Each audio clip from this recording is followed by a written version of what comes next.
Tuhan Yesus sungguh baik. Amin. Ya, jadi kita bersyukur karena kita diberikan Tuhan sehat, kuat, dan umur panjang. Kita semua harus bisa belajar menyenangkan hati Tuhan, karena Dia Tuhan yang hebat. Amin. Saya katakan bahwa pemilik surga itu Yesus, dan kalau kita melakukan perintah Yesus, maka ada jaminan bagi hidup saudara dan saya. Puji Tuhan, masih dalam tema khotbah saya sepanjang tahun ini, berjumpa dengan Allah di dalam keluarga. Ada banyak keluarga yang tidak pernah mengalami menikmati hadirat Tuhan dalam hidup mereka. Mereka hanya sekedar masuk keluar gereja, ibadah sekedar dan semua sekedar, tapi mereka tidak bisa menikmati hadirat Allah dalam hidup rumah tangga mereka. Makanya selalu terjadi cekcok. Rumah tangga keluarga tidak ada damai. Saya katakan damai sejahtera ada dalam hidup kita bukan karena kita punya segala sesuatu, bukan karena kita punya rumah mewah, bukan karena kita punya jabatan yang bagus, bukan karena kita punya mobil mewah, tetapi damai sejahtera bicara soal kebenaran. Kalau kebenaran firman Allah, perkataan Yesus ada di dalam hidup kita, maka damai sejahtera menjadi milik saudara dan saya. Yang setuju katakan amin. Nah, mari saudara yang diberkati Tuhan, kita akan buka Alkitab kita di dalam kitab Perjanjian Baru, yaitu Kisah Para Rasul pasal yang ke-12. Kisah pasal 12 kita akan baca ayat 1 berakhir pada ayat yang ke-19. Puji Tuhan.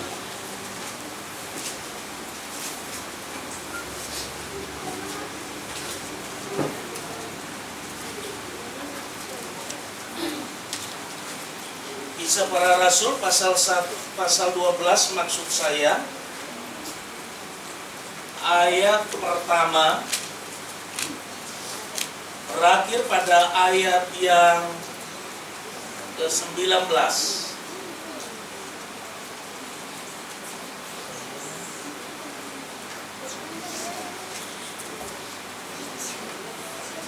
Sudah dapat Bapak Ibu? Kisah Para Rasul pasal 12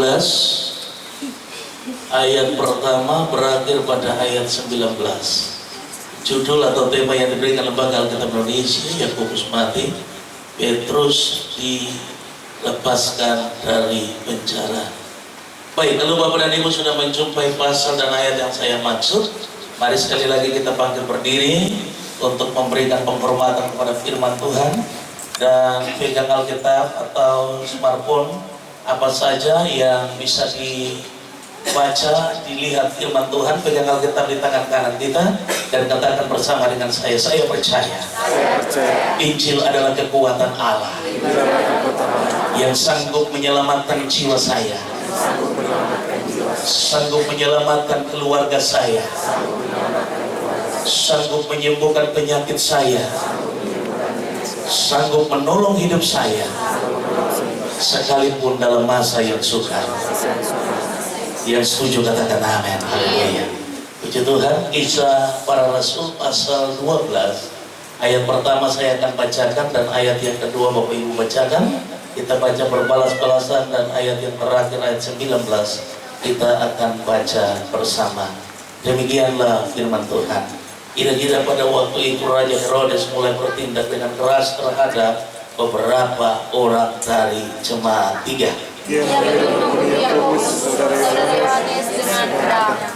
Ketika ia melihat bahwa hal itu menyenangkan hati orang Yahudi, ia melanjutkan perbuatannya itu dan menyuruh menahan Petrus. Waktu itu hari raya roti tidak beragi. 3. Setelah Petrus ditangkap, Herodes menulis menjarakannya di bawah penjagaan 4 regu, masing-masing terdiri dari 4 prajurit. Maksudnya ialah supaya sahabat Paskah yang menghadapannya dapat orang banyak. Demikianlah Petrus ditahan di dalam penjara, tetapi jemaat dengan tekun mendoakannya kepada Allah. 3. Pada malam sebelum Herodes sedang Petrus tidur di antara dua orang prajurit, terbelenggu dengan dua lantai. Selain itu, prajurit-prajurit pengawal sedang berkawal di muka pintu. Tiba-tiba berdirilah seorang malaikat Tuhan dekat Petrus dan cahaya bersinar dalam ruangan itu. Malaikat itu menepuk Petrus untuk membangunkannya.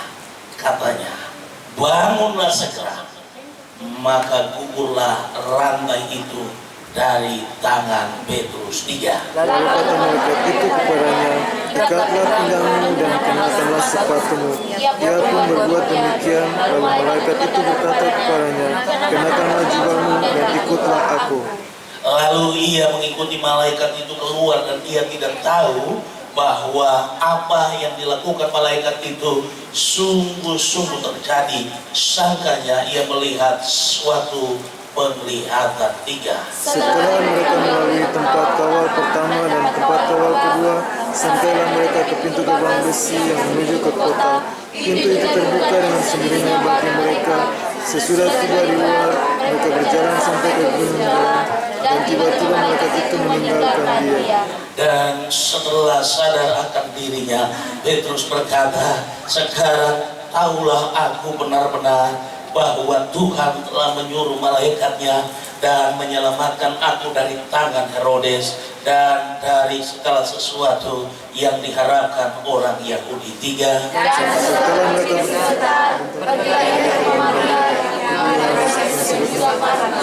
di situ banyak orang berkumpul dan berdoa. Dan ketika ia mengetuk pintu gerbang, datanglah seorang hamba perempuan bernama Rode untuk mengetahui siapa yang mengetuk pintu itu. 3. Ia terus mengenal suara Petrus, tetapi karena girangnya ia tidak membuka pintu gerbang itu, dan segera masuk ke dalam untuk memberitahukan bahwa Petrus ada di depan pintu gerbang. Kata mereka kepada perempuan itu, engkau menghina. Akan tetapi ia tetap mengatakan bahwa benar-benar demikian. Kata mereka, itu malaikatnya. 3. Tetapi Petrus terus-menerus mengetuk, dan ketika mereka membuka pintu dan melihat dia, mereka tercengang-cengang. Tetapi Petrus memberi isyarat dengan tangannya supaya mereka diam. Lalu ia menceritakan bagaimana Tuhan menuntunnya keluar dari penjara.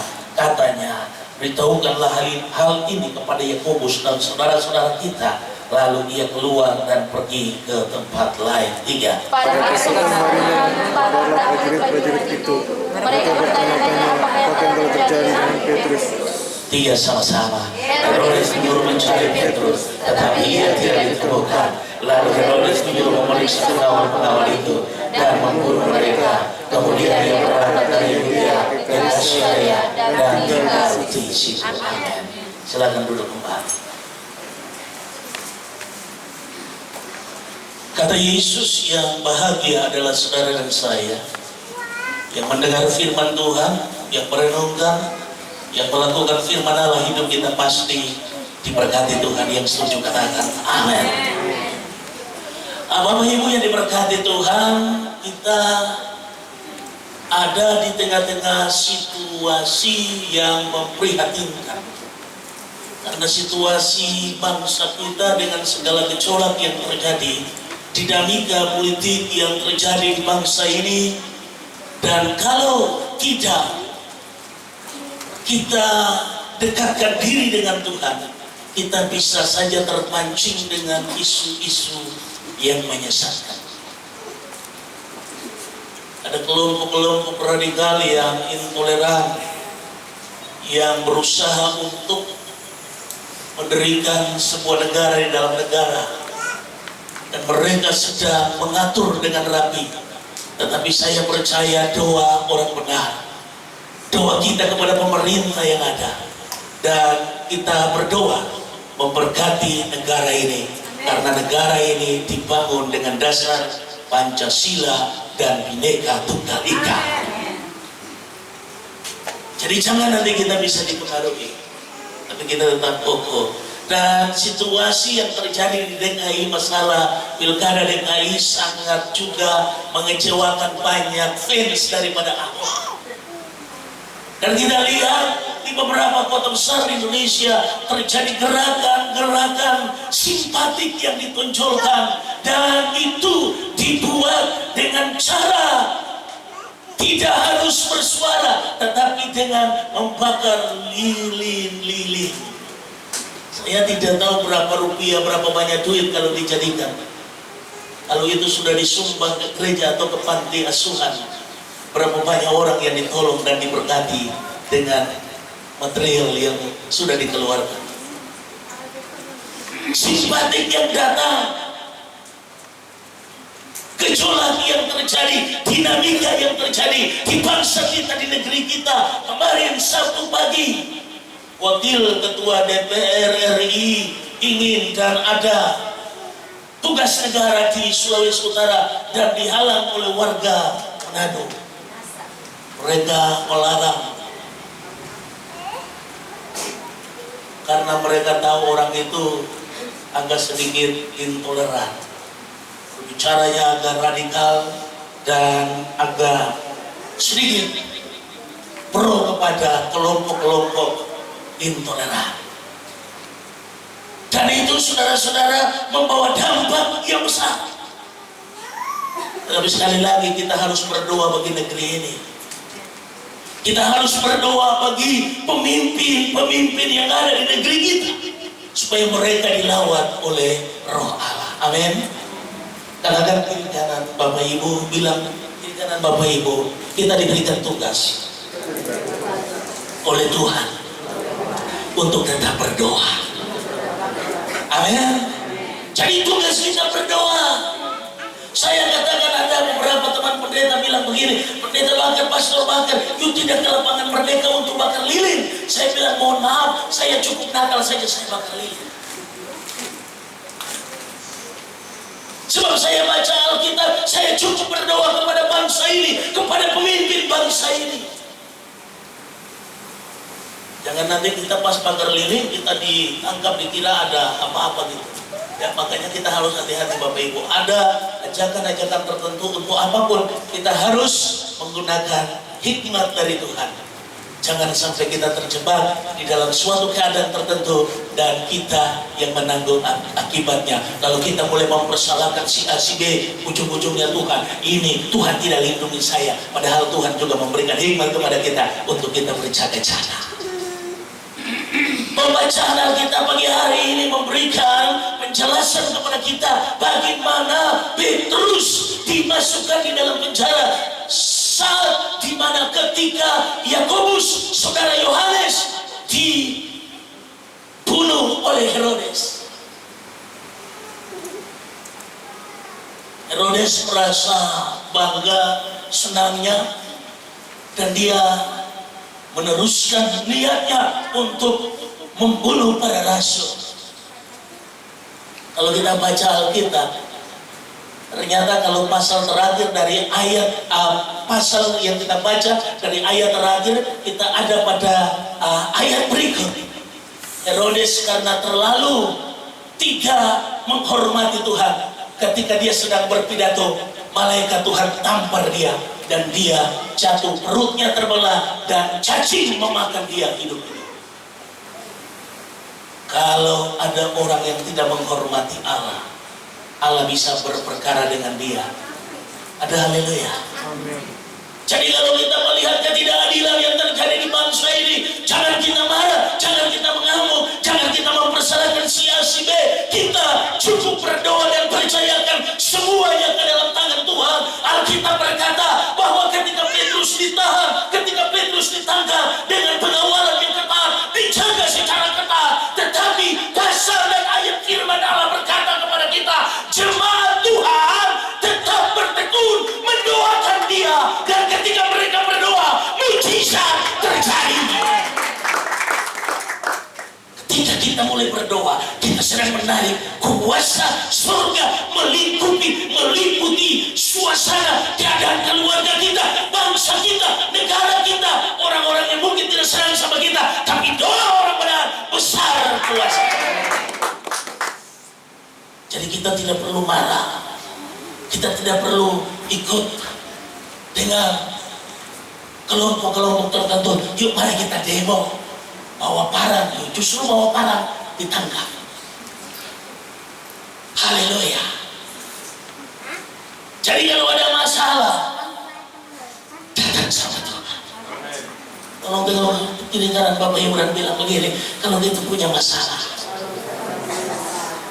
datang sama Tuhan. Amin. Dia Tuhan yang bisa menyelesaikan masalah kita. Dia Tuhan yang bisa menolong hidup saudara dan saudara. Dari pasal pembacaan ayat firman Tuhan yang kita baca, saya jumpai ada dua hal sederhana yang ingin dan rindu saya sampaikan kepada kita pada pagi hari ini. Dua hal sederhana ini saya percaya bahwa pasti memberkati kita semua, dan kita pulang dengan menikmati mujizat Tuhan. Keluarga adalah tempat di mana Allah hadir. Allah hadir dalam keluarga kita untuk menegur, menasihati, membimbing, dan tujuannya untuk memberkati hidup kita. Ada dua cara yang dapat membuat Tuhan hadir dalam keluarga kita. Yang pertama saya jumpa di sini adalah tekun berdoa, panggil nama Tuhan. Yang setuju katakan amin. Kalau tengok kiri kanan Bapak Ibu dan bilang begini, bilang sama saudara-saudara kita yang ada di samping kiri kanan kita, mari kita tetap tekun berdoa, panggil nama Tuhan.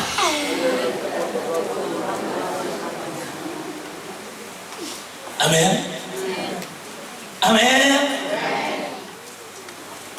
Tekun berdoa, panggil nama Tuhan. Ini yang dilakukan oleh jemaat. Ini yang dilakukan oleh orang-orang yang dipanggil oleh Tuhan. Alkitab berkata ketika Petrus ditahan di dalam penjara, "Oi jemaat, tidak pergi